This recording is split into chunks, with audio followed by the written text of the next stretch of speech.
Prophet ﷺ articulated this 1400 years ago, that when the Muslims will think that their honor lies somewhere else, that Allah will disgrace them. Look at the Sahaba radiallahu anhum. These were a group of people who were regarded by the rest of humanity as asfal safilin. And then the Prophet ﷺ came and he transformed these people. He brought an impetus, he brought a drive, and this was Islam. And then these very people who were regarded as the worst of people became the best of people to walk upon this earth after the Anbiya alayhi salatu wasalam. What was it? It was Islam. See, for other people, other philosophies will work. For other people, other ideologies will work. But for the Muslims, nothing besides Islam will work. Because this is ummah regarding what the Prophet Allah subhanahu wa ta'ala articulates in the Quran. كُنْتُمْ خَيْرَ أُمَّةٍ أُخْرِجَتْ لِلنَّاسِ تَعْمَرُونَ بِالْمَعْرُوفِ وَتَنْهَوْنَ عَنِ الْمُنْكَرِ. That you are the best of creation. You are taken out for mankind. Now, if you think that you're Israelizing some other philosophy and ideology, you're deluded.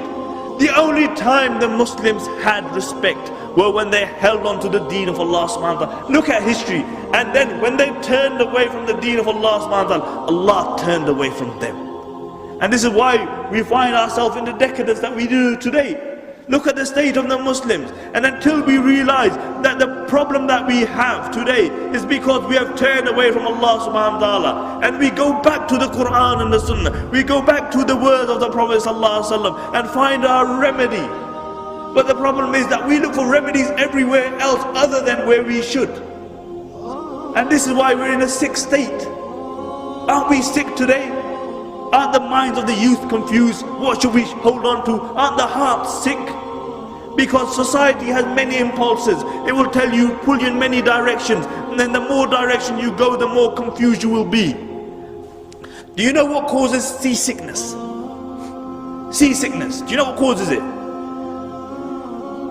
See, the ears send a message to the brain that, you know, when the boat rocks, that there's something wrong. And the eyes send a message to the brain, no, I see everything's fine. So you have two confusing messages going to the brain. And as a consequence, you feel sick, you vomit. You feel sick. And this is why today you will find that the Muslim ummah is sick, because we are pulled in so many directions. The minds are sick, the hearts are sick, the brains are confused. And the only thing which remedies seasickness is what? That when you come up to the top deck and you look at something which is totally straight, like the horizon, then all the confusion is removed. And similarly, there is only one guidance for us. And Allah subhanahu wa ta'ala states this in the beginning of Surah Qaf. He says, Alhamdulillahi allazi anzala ala abdih kitaba wa lam yaj'al lahu iwaja. All praise be to Allah subhanahu wa ta'ala, who has revealed on the Prophet sallallahu alaihi wasallam, his servant, a book, and he has left no crookedness in it. And until we return to a book which has no crookedness, we will remain in the confusion that we find ourselves in today. May Allah subhanahu wa ta'ala make us from amongst those who follow the sunnahs of the Prophet sallallahu alaihi wasallam. May Allah subhanahu wa ta'ala make us from amongst those in a time of fitna. Go back to the book of Allah subhanahu wa ta'ala. May Allah subhanahu wa ta'ala keep us united in this dunya.